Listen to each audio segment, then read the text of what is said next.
Asalaamu calaykum waraxmatullaahi wabarakaatuh.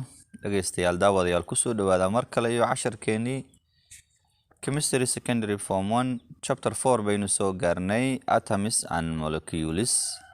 Atomyo iyo molekiyulo maxaa la kala yiraahdaa? Fadlan dhegeystayaal haddii aad ku cusub tahay kororsa aqoon channel subscribe garay oo share garay waa channel aad ka helayso dhammaan casharada diiniga iyo maadiga intaba. waxaa alaaba aynu soo gelinaa casharada chemistry-ga iyo biology-ga.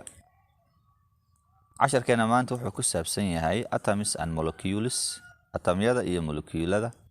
waxaynu kaga hadli doonaa chemical elements, curiyaasha kiimikaad, names of the elements, magacyada curiyaasha, symbols of elements, sumadaha curiyaasha, ions and their classification, ionada iyo qaybintooda, valency kafton maxaa la yiraahdaa, molecules molekiyulo maxaa la yiraahdaa, chemical formula naanays kiimikaad, writing sida loo qoro, naming iyo sida loo magacaabo. aan ku hormarno chemical elements, curiyaasha kiimikaad. Element is a pure substance that can't be chemically broken down into simpler substances. curiya waxaa la yiraahdaa waa walax pure ah oo aan loo jajabin karin qaab kiimika ahaan walax ka fudud oo aan loo jajabin karin sida dahabka oo kale waa curiya looma jajabin karo walax aan dahab ahayn. It's made up of the same kind of atoms and molecules. wuxuuna ka samaysan yahay atomyo waxa la yiraahdo iyo molekiyulo. atom maxaa la yiraahdaa? Atom is the smallest particle of an element. waa qurubka ugu yar ee curiya uu leeyahay. curiyaha marka si hoose loo fiiriyo loo jajabiyo ama loo qaybiyo waxa ugu yar ee uu ka kooban yahay ayaa la yiraahdaa atom. Atoms are very small. It is very hard to see individual atom by using some of the microscopes. atomyadu aad bay u yaryar yihiin wayna adag tahay in la arko atom gaar ah iyadoo la isticmaalayo shaybaar la isticmaalayo. But a well-developed scanning tunneling microscope (STM) is used to see atoms. laakiin microscope ayaa lagu arkayaa la yiraahdo STM ayaa lagu arkayaa atomyada qaar. There are 118 known elements which are represented in the periodic table. waxaa jira 118 curiya oo la garanayo kuwaasoo lagu habeeyey jadwal la yiraahdo periodic table. They can be classified on the basis of their properties. waxaana loo qaybiyaa curiyaasha ayagoo lagu base gareynayo astaamaha ay leeyihiin into 3 classes ayaa loo kala qaadaa 3 nooc: metals, non-metals, metalloids, kuwa bir ah iyo kuwa aan bir ahayn, iyo kuwa isugu jira bir iyo bir ma aha. haddaba metalsku maxay yihiin? waa maxay astaamaha lagu yaqaan metals? Metals are lustrous, waa waxa weeyaan iftiimayo oo birbirqayo weeye. Malleable waa wax jabaya weeye birtu. Ductile waa waxa weeyaan la isku jiidi karo oo la isku soo jiidi karo weeye birtu oo la fidin karo aruureysa. And good conductors of heat and electricity waa gudbiyaal wanaagsan weeye. kulka iyo dabka iyo korontada way gudbiyaan ama kulka iyo danabka way gudbiyaan. Most of the known chemical elements in pure form are classified as metals. curiyaasha la garanayo badankood markay yihiin hab pure ah waxa weeyaan waa bir. dhammaan curiyaashu waxay u badan yihiin biro ay u badan yihiin. Some of the common metals include lithium, sodium, potassium, magnesium, strontium, barium, aluminum, chromium, manganese, iron, cobalt and nickel. waa qaar ka mid ah kuwa ugu caansan ee biraha weeyaan. Non-metals, curiyaasha aan birta ahayn. Non-metals are the second largest of the 3 classes after metals. waa qaybta labaad ee ugu ballaaran curiyaasha marka laga reebo metalska laga soo reebo. 17 elements are non-metals. curiyaasha 118 ka ah 17 ka mid ah ayaa ah non-metals. 11 of them are gases.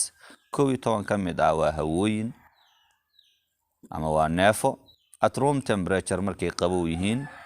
And brittle solids iyo waa adkayaal adag.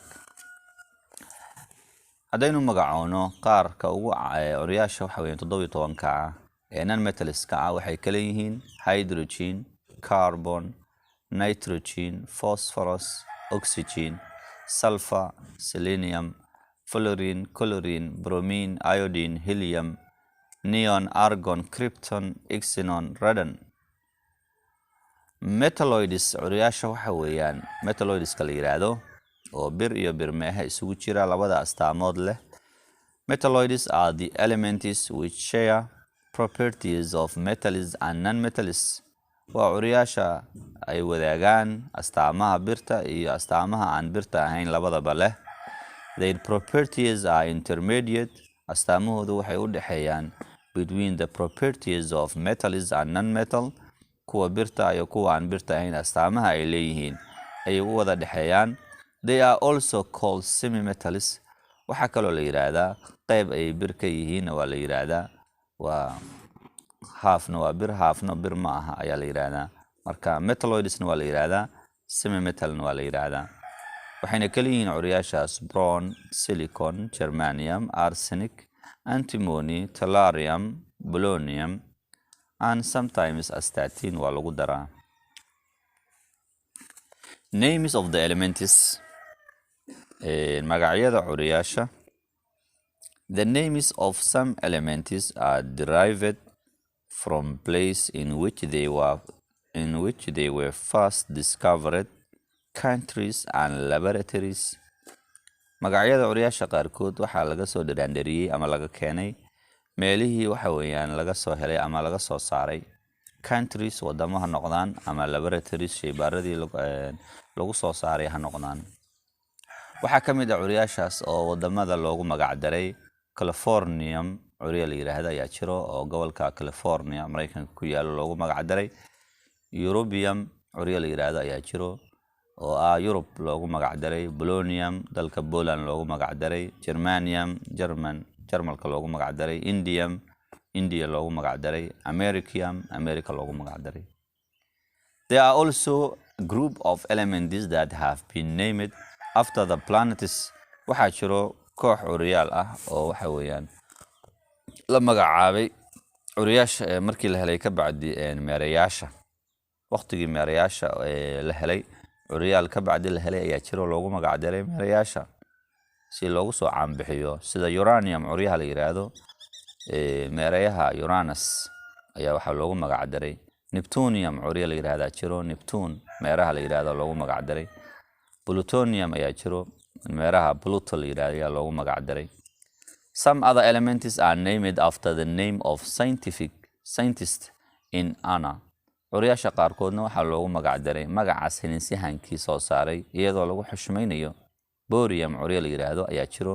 Niels Bohr ayaa soo saaray la yiraahdo oo scientist ah. Rutherfordium curya la yiraahdo jiro. Ernest Rutherford ayaa soo saaray.